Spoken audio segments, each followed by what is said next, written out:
Leticia Junia Nur Aini dengan NIM 13 12 30034. Di sini saya akan menjelaskan sejarah BPK dari kelompok 4. Sejarah BPK didirikan berdasarkan pasal 23 ayat 5 Undang-Undang Dasar 1945 dengan tujuan memeriksa pengelolaan dan tanggung jawab keuangan negara. Kantor pertama BPK berada di Magelang. Pada tahun 1950 pindah ke Jakarta setelah Republik Indonesia Serikat dibubarkan. Di era Orde Baru, BPK menghadapi banyak tantangan terkait isu korupsi.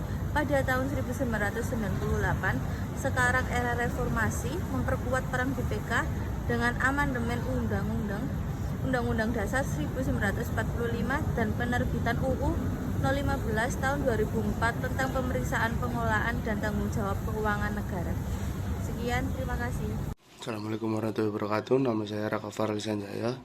NIM saya 13 123 000 10. Saya akan menjelaskan tugas utama dari BPK. Tugas utama BPK adalah melakukan pemeriksaan keuangan, menyampaikan laporan hasil pemeriksaan kepada lembaga perwakilan, serta memberikan pendapat melalui prinsip-prinsip independensi, integritas, dan profesionalisme.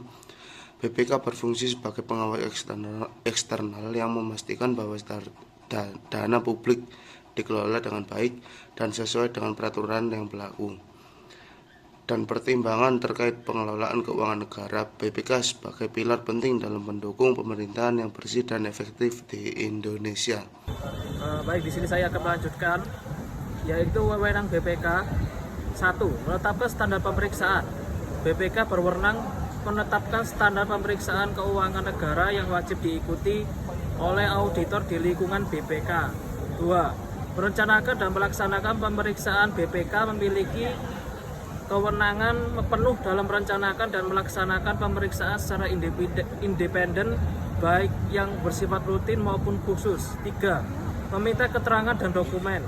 Dalam melaksanakan tugasnya, BPK berwenang meminta keterangan dan dokumen yang diperlukan dari pihak-pihak yang diperiksa. 4. Mengakses seluruh informasi yang relevan. BPK berhak mengakses semua informasi, data, dan dokumen yang relevan dengan pemeriksaan yang dilakukan tanpa ada yang dikecualikan. 5. Melakukan investigasi. BPK dapat melakukan investigasi terhadap indikasi penyimpangan pengelolaan keuangan negara. 6. Menggunakan ahli atau tenaga profesional. BPK dapat menggunakan jasa ahli atau tenaga profesional dalam melaksanakan pemeriksaan jika diperlukan. Perkenalkan, saya Safira Putri Kaila dengan NIM 13 123 000 10. BPK tidak dibubarkan dan tetap beroperasi hingga saat ini. Keberadaan Badan Pemeriksa Keuangan BPK ditetapkan oleh Konstitusi Indonesia, yaitu Undang-Undang Dasar 1945, yang merupakan dasar hukum tertinggi di negara ini. BPK diatur dalam pasal 23E, 23F, dan 23G Undang-Undang Dasar 1945. Dengan dasar hukum ini, BPK memiliki kedudukan yang kuat dan diakui secara konstitusional. Pembubaran BPK tidak dapat dilakukan secara sepihak karena memerlukan amandemen terhadap UUD 1945 yang merupakan proses hukum yang kompleks dan melibatkan banyak pihak, termasuk Dewan Perwakilan Rakyat (DPR) dan Dewan Perwakilan Daerah (DPD).